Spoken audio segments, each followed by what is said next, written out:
sure if this is supposed to be Erica Mena's apology for the monkey comments or her behavior.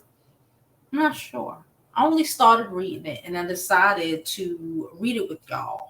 So before we even get into that, please don't forget to like this video, like it now, because you already know the vibes. Subscribe to the YouTube channel, mine, and follow me on all my other social media platforms. I'm Jovi Beauty. I'm Jovi Beauty on all platforms. Please follow, please subscribe. And now I guess let's get into her statement or whatever.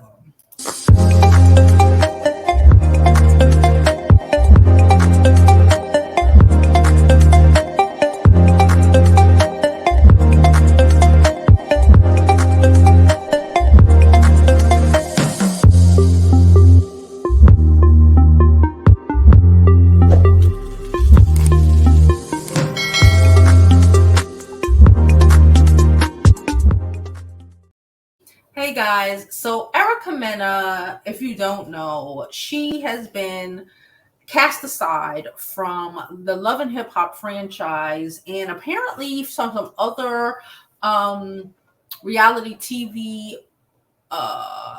positions or opportunities because of what she recently said towards Spice when they were in that altercation. Okay, when they got into the argument, her first response was, as we all know, it was racial, her calling Spice a monkey, etc., etc., etc. Okay, we're not arguing about was it racist or was it this, because it is what it is, and it is to me and to most other Black people. So we're not even arguing that point.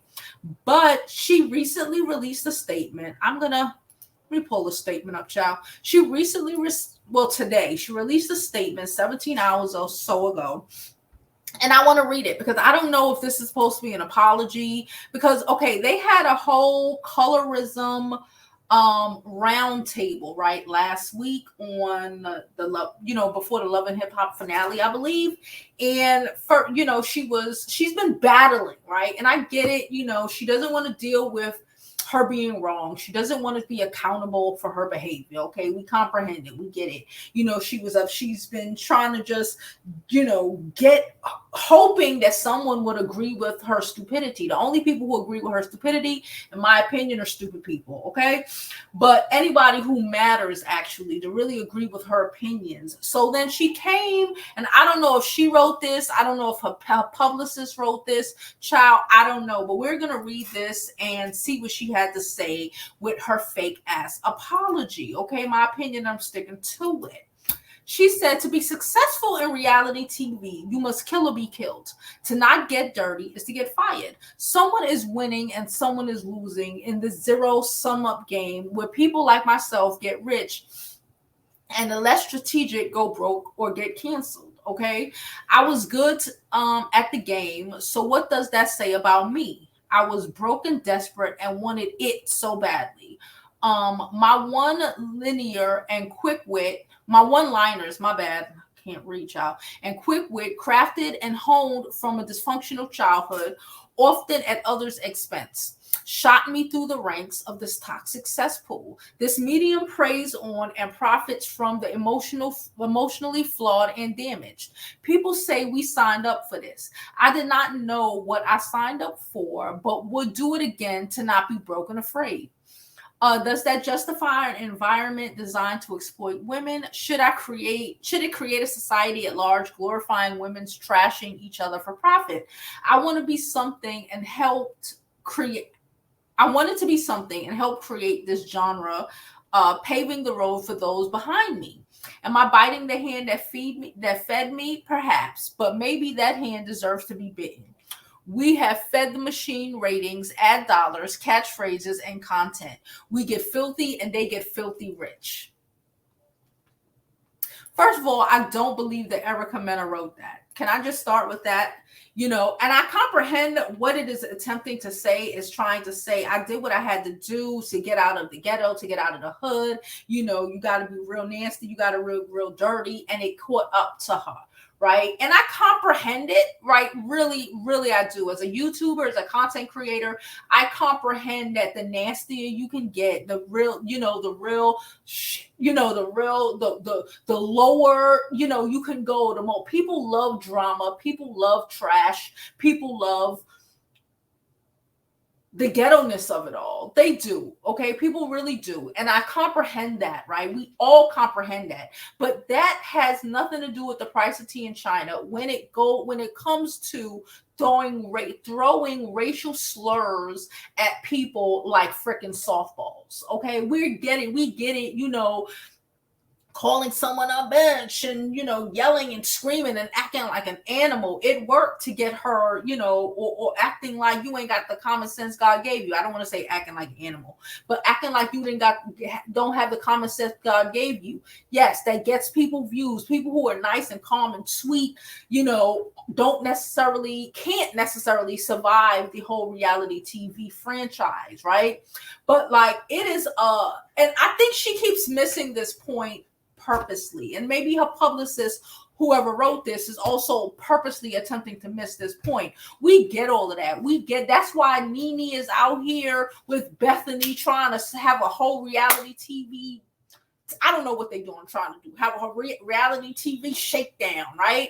But the real question is, yes, it gets nasty, it gets dirty. People attack each other. People, say hurtful things. People are nasty towards each other, right? But like when it gets to the point where you paved the way. Yeah, she has been here for a very long time, since New York started over 10 years ago, right? But when it gets to the point where, or the reality of who you are and what your racism is, right? You can be, and they said this on the round table discussion, right? People are going to say and do a lot of crazy shit on these shows, right? On these reality TVs, they be thugging it out, they be fighting. We just saw a video. I was talking yesterday about how Krishan was trying to get her sister to beat up some girl, and it gets real ghetto because people like to see that ghetto mess. But when we step over into the line of throwing racial insults at a Black woman, when the content of the show is created for Black women, about Black women, around the Black community, that is problematic. Okay. I don't know if this is meant to be her. I don't know if this was supposed to be her way of apologizing, because she don't know how to apologize, and this is as good as she thought it was going to get. I don't really know, and really and truly, I don't care. Unless she could come out and acknowledge that what she said was some hurtful, racist, and just say, yeah, I grew up trash. Like she said, she grew up trash. She grew up trashing in the Bronx, and this is how she learned. This is just how her culture speaks about Black people. Be real with that. Be real with that aspect of this shit, and then maybe people might be willing to hear what you got to say. But for now, trying to blame the Mona Scott saying loving hip hops, like people go on and on and on and loving hip hop and on the Real Housewives and all of these other shows, but to be so directly and blatantly racially abusive like that, and then to continuously double down on it like it's like you didn't do anything wrong. It's the equivalent of the racist people who refuse to comprehend why Black people are so bothered by their racist behavior, right? We saw that conversation she had with Yandy, right? And in that moment, we get all of that other shit. In that moment, she showed us exactly who she was. She was laughing. She was telling Yandy, if you're bothered, that's because you want to be bothered. That sounds so white, racially offensive and abusive. Like, it's nothing to say but to acknowledge your shit and to be willing to work on your shit. Because at the end of the day, saying because I have a white husband or I have white kids don't really mean nothing. Because I know a lot of people, I know a lot of Dominicans, okay, who have Black kids or Afro-Latina kids who are racist as hell. That doesn't mean anything, okay? And the only person, like, you can double down on it all you want to, okay? At the end of the day, she's gonna do what she want to do. But the people who are really gonna be affected by this shit, because again, we don't actually have to mess with Erica Mena again. We don't actually have to see her ever again, right? But her kids, her half black children, will have to deal with the ramifications of her behavior and how she thinks, right? And how that translates into them being into their own self-hatred.